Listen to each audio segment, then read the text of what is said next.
जय भीम। नमो बुद्धाय। जो भी हमारे भारत देश में वंचित वर्ग से संबंधित जाति समूह हैं, उनके लिए एक चैनल शुरू करने जा रहे हैं और इसका जो नाम है वो है मैं अंबेडकर बोल रहा हूँ। ये मेरे मन में इसलिए ख्याल आया कि डॉक्टर बी आर अम्बेडकर के जो भी लेखन सामग्री है, जो उन्होंने पुस्तक लिखी हैं, जो उन्होंने भाषण दिए हैं, तो बहुत सारे लोगों को वो चीज़ें पूरी तरीके से स्पष्ट नहीं है कि वो किन विषयों में क्या राय रखते थे। और कभी कभी समाज बहुत उथले तरीके से चीज़ों को समझता है और इसीलिए वो समाज की उन्नति के लिए जो एक प्रॉपर तरीका जो होना चाहिए उसमें कहीं असफलता मिलती है। इसलिए तीन चीज़ें मेरे मस्तिष्क में आई हैं। एक तो ये कि डॉक्टर बी आर अम्बेडकर से संबंधित जो उनकी वाणी है, जिसे हम भीम वाणी कह सकते हैं, बाबा भीम की वाणी, उसको उन्हीं के शब्दों में समझी जाए कि वो क्या हमसे चाहते थे और उन्होंने कब कब किन विषयों में क्या क्या कहा, धर्म के विषय में उनकी क्या राय थी, जिस हिंदू धर्म में वो पैदा हुए और जिस हिंदू धर्म में आज भी अस्पृश्य जो जातियां हैं, जो अनुसूचित जाति कहलाती हैं, अनुसूचित जनजाति कहलाती हैं, तो उनकी क्या स्थिति है। तो समय समय पर वो हमको सजग करते रहे। तो बाबा साहब के एक तो उनके निजी विचार, उनके भाषण, जो हम छोटे छोटे रूप में लेकर आगे आएंगे इस यूट्यूब चैनल में, और दूसरा है बौद्ध धर्म, जो वो चाहते थे कि हिंदू धर्म से हटकर हम बौद्ध धर्म में आएं। तो बौद्ध धर्म में बहुत सारी चीज़ों से हम लोग वाकिफ़ नहीं हैं कि भगवान बुद्ध का जो वास्तविक जो जीवन दर्शन था और जो एक वैज्ञानिक सोच पर आधारित उनकी आगे की जो नींव थी वो रखना चाहते थे। और डॉक्टर बी आर अम्बेडकर ने इस बात को अपने जहन में रखा कि जो वंचित वर्ग है, जिसे कहीं दलित वर्ग कह के भी संबोधित किया है, और बाबा साहब ने उसे वंचित वर्ग को डिप्रेस्ड क्लास, इंग्लिश में उसको लिखा है डिप्रेस्ड क्लास। तो उनके लिए जो धर्म में जो बातें हैं वो प्रॉपर सही एक दर्शन क्या हो सकता है बौद्ध धर्म का, उसमें विपස්සना से संबंधित कौन सी चीज़ें हो सकती हैं, उनको भी हम लेके इस चैनल में आएंगे। और तीसरी जो बात है वो है कि हम उस राजनीतिक और सामाजिक विचार विमर्श की चीज़ों को भी इस यूट्यूब में अपने बात के जरिए रखेंगे। और हमारा उद्देश्य होगा कि हम बाबा साहब के मूल वैचारिक दर्शन को प्रचारित करें, प्रसारित करें, और जो उनका आंदोलन है वो अभी जो अधिकार हैं वो अभी बाकी हैं, अभी लड़ाई पूरी नहीं हुई है। बहुत सारे लोग की जो घटनाएं हैं वंचित वर्ग की, उसमें अत्याचार और शोषण की घटनाएं हैं, महिलाओं से बलात्कार हैं, ये हो रहे हैं और सरकार उनको छुपाना चाहती है। मीडिया में भी वो चीज़ हमें दिखाई नहीं देती है। इसीलिए मेरे मन में ये विचार आया कि अभी ये शुरुआत है, हम यूट्यूब को बेहतर करते जाएंगे और आप उनके मूल विचारों को उन्हीं के शब्दों में सुनेंगे। और उसका शीर्षक है मैं अंबेडकर बोल रहा हूँ। और मैं अंबेडकर बोल रहा हूँ वो इसलिए है कि ये उन्हीं के शब्द हैं जिसे हम प्रयोग करेंगे। आज का जो शीर्षक है वो है सच्चा नेता बनना सरल नहीं है।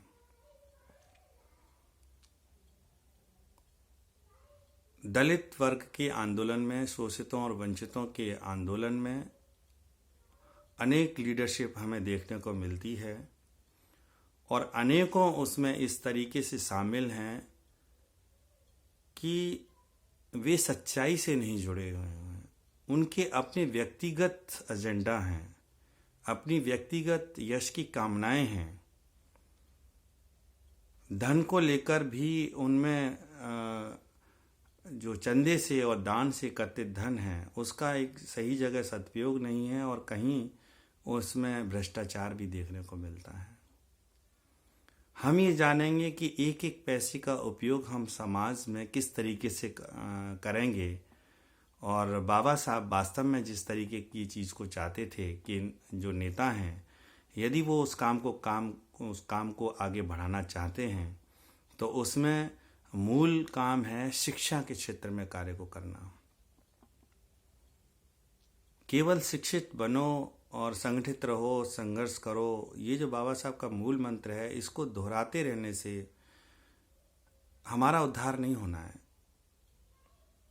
हमें उसको इम्प्लीमेंट करना होगा और इस कार्य में जो लोग लीडरशिप में हैं, जो नेतृत्व करने की स्थिति में हैं, उनकी बहुत बड़ी भूमिका होगी। मगर दुर्भाग्य से वो ऐसा बहुत कम नेताओं में है कि वो एक सच्चे लीडरशिप के तौर पे काम करें। तो यही एक बाबा साहब का ये आज का पहला शीर्षक हमने चुना है, सच्चा नेता बनना सरल नहीं है। और इसकी अग्रिम एक पंक्ति और है, आंदोलन का वट वृक्ष बनना अभी बाकी है।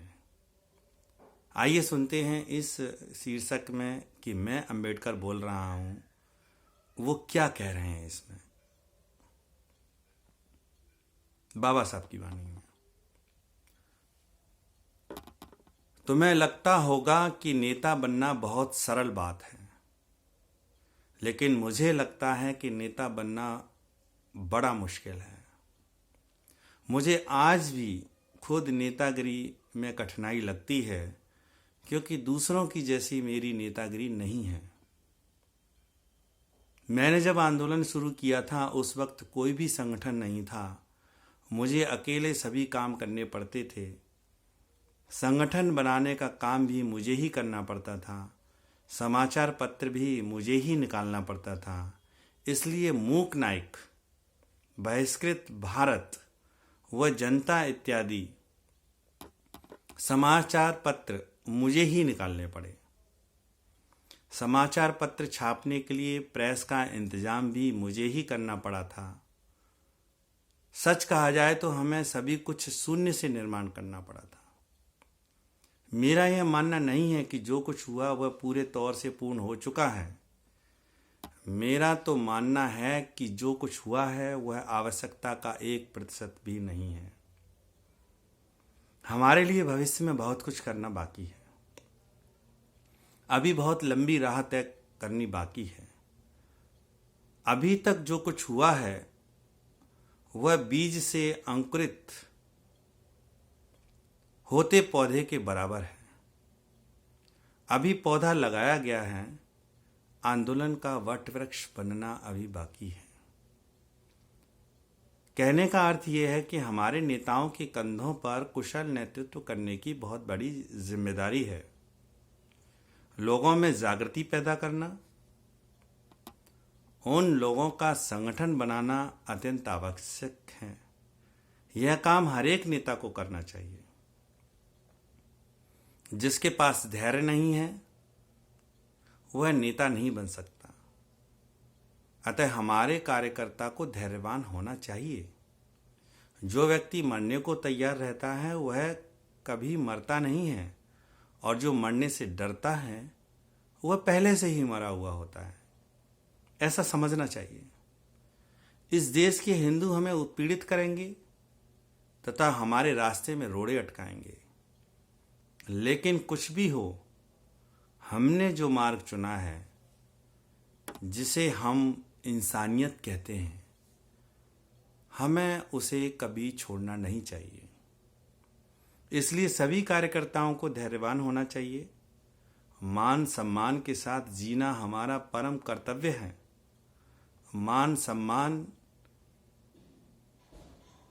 हमारी एक पूंजी है और हमें ऐसा ही समझना चाहिए।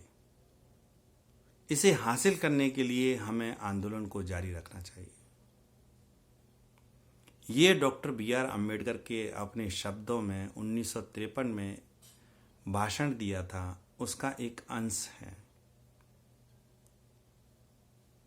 हम आगे भी वीडियो में उन्हीं के शब्दों में चीज़ों को लाते रहेंगे कि डॉक्टर बी.आर. अम्बेडकर जी, जिन्हें हम बाबा साहब कहते हैं, उनका जो आंदोलन है मानव जगत के लिए, वो मात्र शोषित वर्ग के जो एक खास वर्ग है, अस्पृश्य वर्ग है, अनुसूचित जाति समूह में आने वाली हजारों जो जातियां हैं, केवल वहीं तक सीमित नहीं है।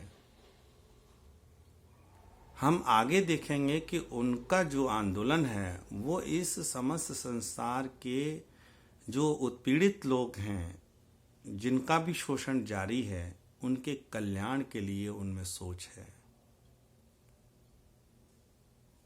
ये जो वसुधैव कुटुंबकम की धारणा हिंदू धर्म में है, वो उच्च आदर्श के साथ है। लेकिन जब हम व्यवहार में हिंदू धर्म को पाते हैं तो वो इस अस्पृश्य वर्ग को, तथाकथित दलित वर्ग को, शोषित वर्ग को अपने कुटुंब में शामिल करते हुए नज़र नहीं आते हैं।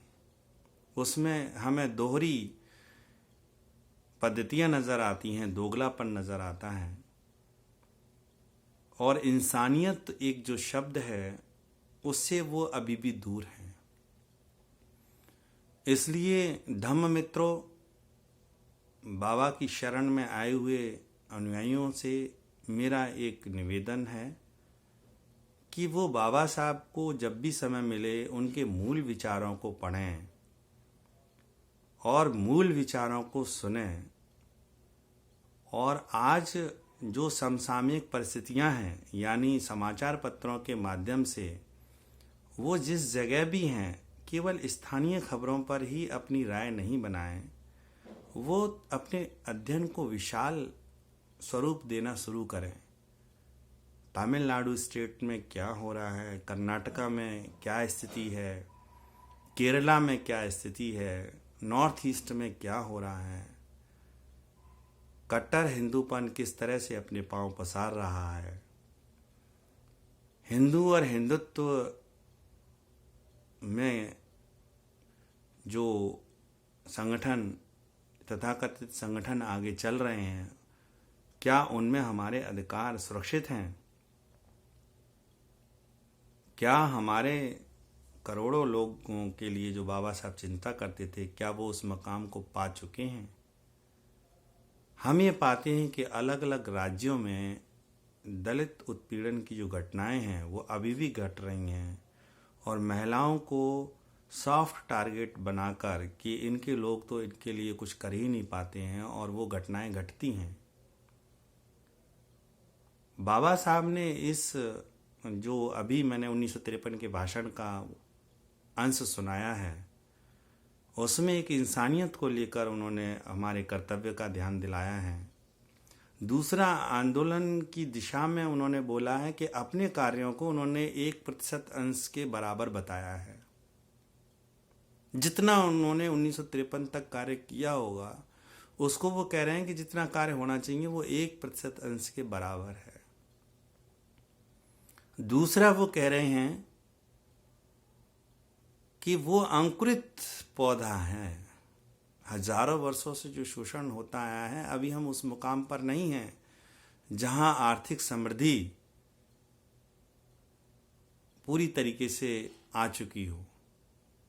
तो वो कहते हैं कि अंकुरित पौधा है, अभी अभी उगा है। उसको विशाल वट वृक्ष बनाना बाकी है, वो ये कह रहे हैं। दूसरा तो ये हो गया, और तीसरी बात वो इसमें ये कह रहे हैं कि भय, यदि शोषितों और वंचितों में भय बना रहेगा दबंगों से, और निडर होकर उनका सामना नहीं कर सकते होंगे, तो आप यकीन मानिए कि डरे हुए व्यक्ति को और डराया जाएगा और वो मरे हुए के समान ही है। ये बाबा साहब ने इस भाषण के अंश में बोला है।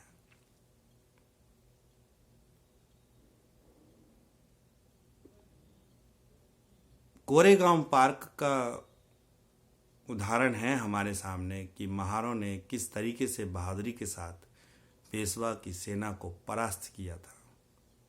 ये अपने आप में पूरे विश्व में एक अद्भुत घटना है। ये शौर्य गाथाएं हमारे समाज की बताई नहीं गई। ये शौर्य गाथाएं बहादुरी के प्रचारित नहीं हो पाए। लेकिन इस बात में यकीन रखिए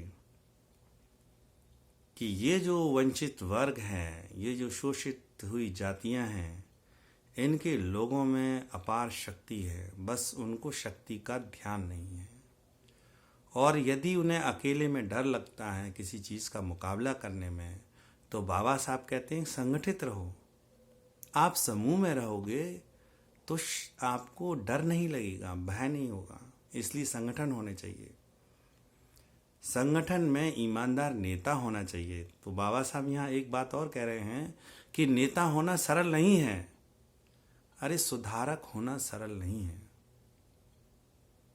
ये जो सुधारक होने के पीछे, ये नेता होने के पीछे अगर आपकी यश की कामनाएं हैं, आप में अगर अपने परिवार को लेकर ही उन्नति के लिए एक रास्ता है, आप बाबा साहब के मिशन को भी एक साधन बना रहे हैं अपनी तरक्की के लिए, तो वो आंशिक तौर पर ठीक है, मगर उसका दुरुपयोग समाज को बहकाने में नहीं होना चाहिए। आप जैसे हैं वैसे दिखने चाहिए, जैसा कहते हैं वैसा करने का प्रयास झलकना चाहिए। आगे हम जब कोई वीडियो लेके आएंगे तो उसमें कहीं आपको मालूम पड़ेगा कि बाबा साहब इस बात को रखना चाहते हैं कि कथनी और करनी में हमारे नेताओं में अंतर नहीं होना चाहिए। जो मस्तिष्क में है वो जुबान पर होना चाहिए, और जो जुबान में है वो करनी में होना चाहिए। तो साथियों, धम्म मित्रों, भीम के अनुयायियों, मैं आज अपनी बात यहीं समाप्त कर रहा हूँ। मेरा नाम प्रमोद सिंह बौद्ध है और मैं बाबा साहब के मिशन से जुड़ा हुआ हूँ, और आगे भी मैं ऐसी वीडियो और ऐसे संदेश लाता रहूँगा। मैं एक राहत कोष बनाऊँ जिसमें मैं जगह जगह, जैसे आगरा क्षेत्र में मैं जगदीशपुरा में गया हूँ, टेढ़ी बग्गिया में गया हूँ, और भी कई जगह गया हूँ। वहाँ अपने ही समाज की समस्याओं को मैंने देखा है। अस्पृश्य वर्ग की समस्याएं, अनुसूचित जाति समूह के सदस्यों की समस्याएं, उसमें मुस्लिम लोग भी हैं, उसमें कुछ आंशिक तौर पे सवर्ण गरीब लोग भी रहते हैं। तो क्योंकि बाबा साहब इसमें भेद नहीं करना चाहते हैं, तो हमारा उद्देश्य भी ये है कि हम भेद नहीं करें। लेकिन जो बहुसंख्यक रूप से यहाँ जो लोग रहते हैं वो दलित समाज में अनुसूचित जाति समूह के लोग हैं। और मैं क्षमा चाहूँगा कि हमारे जो साहित्य में वो जगह जगह अभी भी दलित शब्द आता है। अगर किसी को ये खलता है तो मैं इसके लिए क्षमा चाहूँगा, लेकिन ये मजबूरी है कि अभी भी ये संदेशों में कहीं कहीं ये यूज़ हो रहा है, जिससे हम इंगित कर सकें कि हम किसके लिए काम कर रहे हैं, किस समूह के लिए काम कर रहे हैं, उनको स्पष्ट हो सके। और जिनके मन में इसके प्रति एक अभी भी एक ऐसा भाव झलकता है कि ये निम्नता का द्योतक है, तो मैं उसके लिए उनसे क्षमा चाहता हूँ। मेरी मजबूरी है कि मुझे समझ है कि उस शब्द में प्रयोग करने से बचना चाहिए, लेकिन फिर भी बात को कहने के लिए अभी भी वो हमें प्रयोग करना पड़ रहा है। उसके लिए मैं क्षमा प्रार्थी हूँ। तो मैं एक राहत कोष बनाने जा रहा हूँ जिसमें जो भी फंड होगा वो शिक्षा और चिकित्सा और बाबा साहब के प्रचार के लिए ही प्रयोग होगा। और ईमानदारी से उसमें एक रजिस्टर रखा जाएगा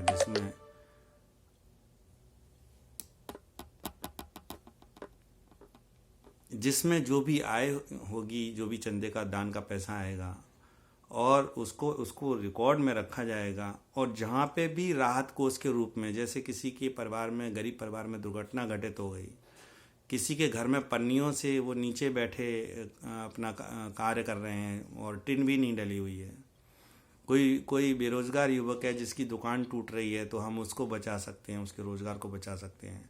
कोई ऐसा बच्चा जो पढ़ना चाहता है, तो हम उसको गोद लेके स्कॉलरशिप के जरिए उसकी एजुकेशन को आगे बढ़ाने का प्रयास कर सकते हैं। ये अभी हमारी सोच में है, ये पहली वीडियो है। हम इस तरह का काम करना चाहते हैं और आगे हम आपको संदेशों से जुड़े रहेंगे, और जो भी मुझे सहयोग करना चाहेंगे, मैं अपने इस सोच को इतना ट्रांसपेरेंट रखूँगा, चाहे धन का मामला हो, चाहे कार्य करने का मामला हो, कि जो भी व्यक्ति आके देखना चाहेगा वो उसके लिए ओपन रहेगा प्लेटफॉर्म। तो साथियों, इसी के साथ मैं अपनी अभी बात को विराम देना चाहता हूँ। जय भीम, नमो बुद्धाय।